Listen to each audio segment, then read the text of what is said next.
Era para Notre Dame ter caído.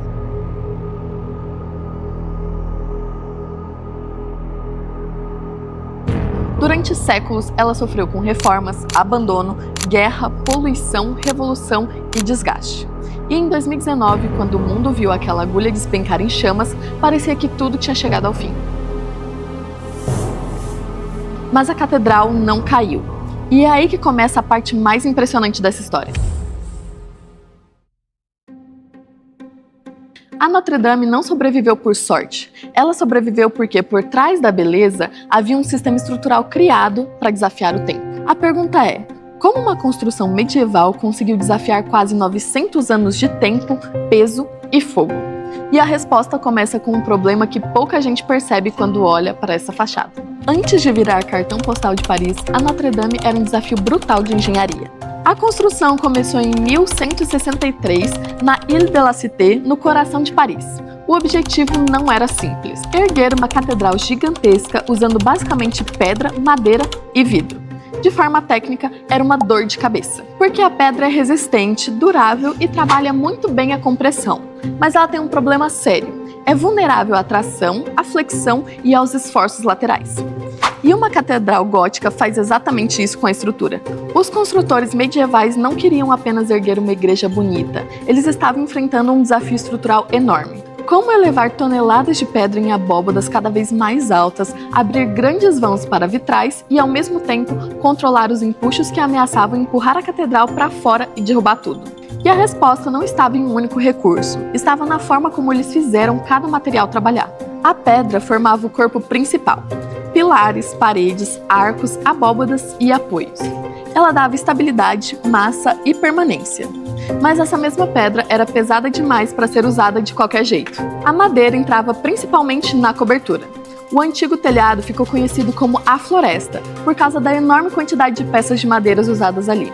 Ela era mais leve que a pedra e ajudava a vencer grandes vãos. Já o vidro tinha outra função: ele não estava ali só para decorar. Abrir grandes janelas numa construção de pedra é uma decisão perigosa. Cada vão tira a massa da parede, cada abertura muda o caminho das forças, e cada vitral só existe porque a estrutura ao redor conseguiu assumir o trabalho pesado. O problema é que altura e luz cobravam um preço estrutural. Quanto mais a catedral subia, mais a estrutura tentava ceder. Quando muita gente olha para a arquitetura gótica, pensa em pontas, vitrais, torres e detalhes ornamentais. Mas o gótico não é só estética, ele é uma solução estrutural. O arco ogival ajuda a conduzir melhor os esforços para pontos específicos de apoio. Ele permitia mais altura, mais verticalidade e mais controle. Depois vinham as abóbadas nervuradas. Pensa nelas como um esqueleto de pedra. Em vez de uma cobertura pesada empurrando tudo de forma desorganizada, as nervuras criavam caminhos mais claros para as cargas, e o peso era conduzido até os pilares. Mas ainda sobrava um problema. Mesmo com arcos e abóbadas mais eficientes, a estrutura continuava empurrando para os lados. E se esse empuxo ficasse só nas paredes, acabou. As paredes teriam que ser grossas, fechadas, pesadas e com poucas janelas. Entram em cena os arcobotantes. Eles recebem os esforços laterais da catedral e levam essas forças para contrafortes externos. Como se a Notre Dame tivesse criado apoios do lado de fora para impedir que a própria desmoronasse. E é por isso que a luz entra. Mas tem um detalhe que deixa essa história ainda mais interessante. A catedral que a gente conhece não nasceu com o projeto pronto. Ela foi sendo construída, corrigida e reinterpretada por séculos. A catedral foi crescendo por etapas. Primeiro, algumas partes essenciais. Depois, nave, corredores laterais, galerias, fachada, torre, capelas, janelas, reforços. Cada nova fase acrescentava peso, alterava forças e exigia uma resposta estrutural. Hoje, a gente chamaria isso de diagnóstico, monitoramento, reforço e intervenção. Os construtores acompanhavam o comportamento da estrutura ao longo do tempo e faziam adaptações conforme surgiam novas necessidades. Com o passar dos séculos, os danos acumulados, o desgaste dos materiais e as intervenções anteriores começaram a exigir respostas cada vez mais complexas. A construção histórica não sofre apenas com o próprio peso, mas também com umidade, poluição, abandono, reformas mal feitas, mudanças de uso e conflitos direitos humanos. Durante a Revolução Francesa, no fim do século XVIII, a catedral foi atacada, descaracterizada e perdeu parte dos seus elementos simbólicos e materiais. Já no século XIX, a situação da Notre Dame era preocupante. A catedral estava deteriorada, desgastada e precisava de uma grande intervenção. Foi nesse contexto que o romance de Victor Hugo, publicado em 1831, ajudou a reacender o interesse público pela catedral. A partir daí, Notre Dame entrou em uma das fases mais decisivas de sua história. No século XIX, Eugène Viollet-le-Duc conduziu uma restauração que mudou para sempre a imagem da Notre Dame. O mais famoso é a agulha. Muita gente achava que ela fazia parte da Notre Dame original do século XII, mas não, ela foi incorporada nesta restauração. Ou seja, uma das imagens mais simbólicas da catedral era, na verdade, uma camada posterior. Ela é uma construção medieval, uma restauração do século XIX, um símbolo nacional, um patrimônio mundial e, depois de 2019, também uma reconstrução contemporânea. Em 15 de abril de 2019, a Notre Dame enfrentou um dos momentos mais críticos de sua história.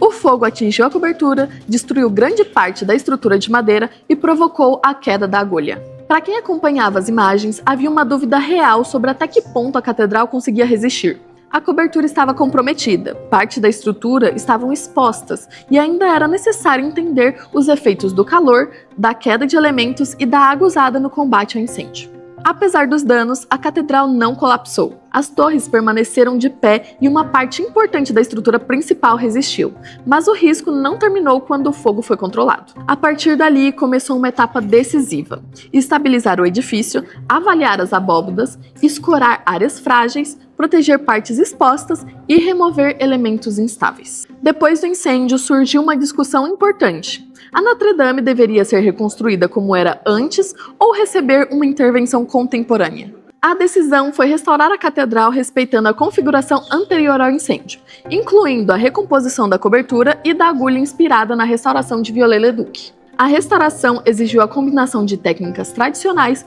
com recursos contemporâneos e diversos especialistas. Esse esforço se explica porque Notre Dame não é apenas uma construção isolada. Ela faz parte da paisagem histórica de Paris e integra o conjunto das margens do Sena. Ao longo dos séculos, a Notre Dame precisou ser ajustada, restaurada, reforçada e reinterpretada conforme surgiam novos danos, novas necessidades e novas formas de preservar o patrimônio. Por isso, ela não deve ser entendida como uma construção parada no tempo.